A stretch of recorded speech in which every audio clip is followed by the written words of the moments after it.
이 부분이 바로 45EV에서 세계 최초로 포착된 부분인데요. 국산차에까지 이런 혁신적인 기술이 들어가다니 기대를 안 해볼 수 없을 것 같습니다. 오늘은 45EV의 스파이샷이 추가로 또 유출되었는데요. 45EV에 대해서 전반적으로 알아보겠습니다. 먼저 45EV의 전면 디자인부터 살펴보겠습니다. 전면 디자인은 컨셉트카와 크게 다르지 않을 것으로 보입니다. 일단은 헤드램프 부분은 가로로 쭉 길게 이어져 있는 모습을 볼 수 있는데요. 이 사진을 찍으신 분의 말씀에 따르면 헤드램프는 아직까지 채워져 있지 않았다고 합니다. 실제로 헤드램프 디자인이 아직은 확정되지 않은 상태인 것 같습니다. 그리고 이 차량은 전기차다 보니까 그릴은 당연히 마련되어 있지 않고요. 위장막 차량의 중앙에 붙어있는 찍찍이에 대해서도 궁금해하실 분이 많은 것 같은데, 이 찍찍이는 현대 엠블럼과 함께 적용되어 있는 레이더 판넬 부분이라고 합니다. 반자율 주행을 위한 레이더가 차체 중앙에 현대 엠블럼과 함께 위치하고 있는 모습을 보여주고 있고요. 따라서 충전구 위치는 전면이 아닌 측면이나 후면이 될 텐데요. 충전구 위치는 잠시 뒤에 알아보도록 하겠습니다.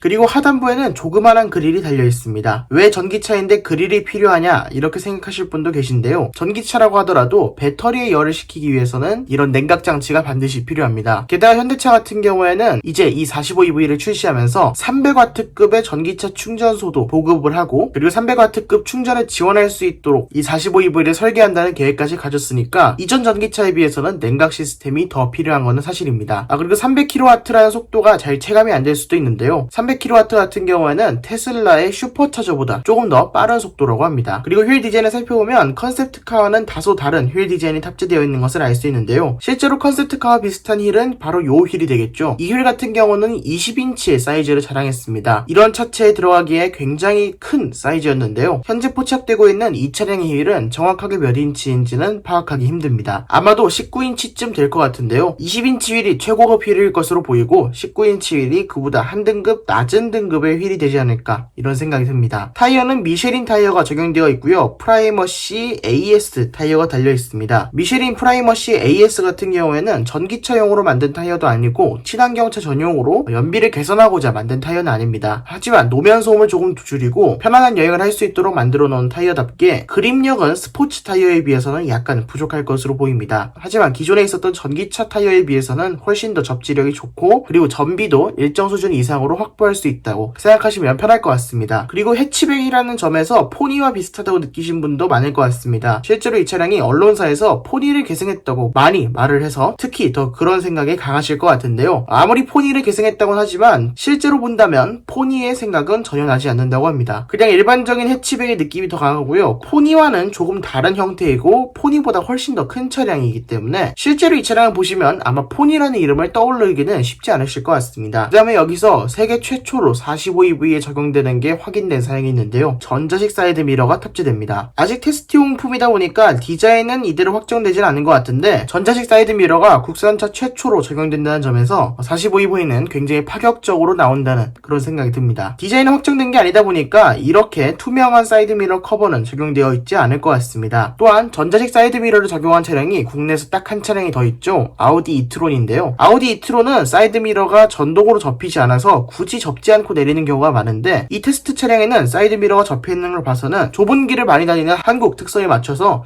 사이드 미러가 접히도록 설계해 놓은 게 아닐까 생각됩니다. 또한 이런 사이드 미러를 보기 위해서 아우디 이트론 같은 경우에도 도어 패널에 도어 트림에다가 사이드 미러 모니터를 설치해 두었는데요. 45EV 역시도 사이드 미러 모니터를 차량 도어 트림 안쪽에 설치해 놓은 모습을 볼 수 있습니다. 다만 이트론보다는 조금 더 높아서 이트론에 비해서는 사이드 미러를 보기가 덜 어색할 것 같은데요. 개인적으로 차라리 이렇게 달 거면 아예 A필러 쪽에 부착하는 게 어땠을까 이런 생각이 듭니다. 그리고 사이드 미러 카메라도 워낙 부피가 크다 보니까 과연 이 사이드 미러 카메라에 장점이 있을까 하는 생각이 살짝 들기도 합니다. 또한 그리고 사이드 미러 카메라에는 사이드 리피터까지 달려있는 모습이 포착되었는데요. 이 사이드 리피터 같은 경우에는 LED 하나로 이루어져 있는 것 같은데, 개인적으로 사이드 리피터의 크기가 조금 더 커지면 더 멋스러울 것 같습니다. 후면부를 보시면 후면부로서는 아직까지 볼 수 있는 부분이 거의 없습니다. 리어램프도 확정되지 않은 사양이고 차량이고요. 그 다음에 이 차량은 전기 차량이다 보니까 머플러 같은 경우도 살펴볼 필요가 없어서 후면부는 그냥 패스하고 실내로 한번 들어가 보겠습니다. 실내로 보시면 앞좌석은 이런 모습입니다. 시트 형상도 조금 특이하죠. 공간을 극대화하기 위해서인지 시트가 조금 얇은 듯한 모습을 보여줍니다. 전기차인 볼트 EV가 시트가 이렇게 얇고요. BMW i3도 굉장히 얇은 시트를 제공하는데 45EV도 얇은 시트를 제공하고 있습니다. 볼트나 i3 모두 착정한 면에서는 그렇게 좋지 않은 평가를 받는 차량인데 현대차는 착정감을 어떻게 개선했을지 또 승차감은 좋을지 이런 궁금증이 듭니다. 그리고 헤드레스트도 조금 특이한 형상인데요. N자로 기울어져 있고 사이가 비어있는 형태로 되어 있어서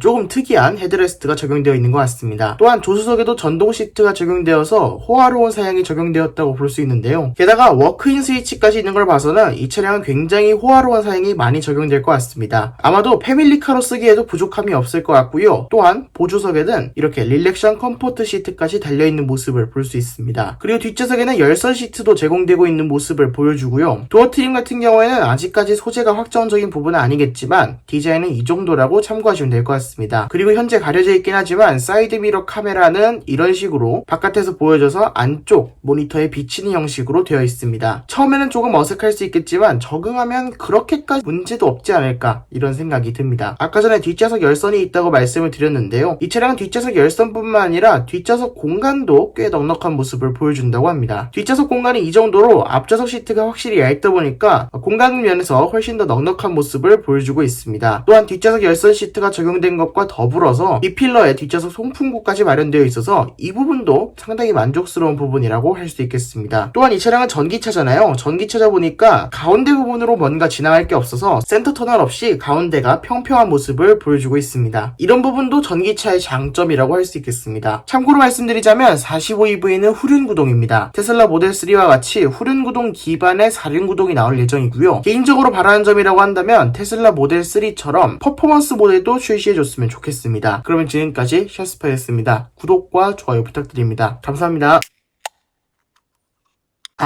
그리고 이 45EV인 프로젝트명 NE1에 이 버추얼 사이드 미러가 들어갔다고 해서, 그러니까 디지털 사이드 미러가 들어갔다고 해서 상당히 많은 걱정을 하실 부분이 있으실 것 같습니다. 사이드 미러가 부서지면 어떡하냐 이런 걱정이실 텐데요. 일단은 사이드 미러가 부서질 확률이 그렇게 크지 않다고 합니다. 왜냐하면 굉장히 작은 부분이기 때문에 거기에 돌이 세게 맞거나 새가 부딪히거나 이럴 확률이 굉장히 적고요. 게다가 부딪힌다고 하더라도 사이드 미러가 앞뒤로 접히도록 설계가 되어 있기 때문에 그렇게 부서질 확률이 크진 않다고 합니다. 그리고 그런 경우에는 일반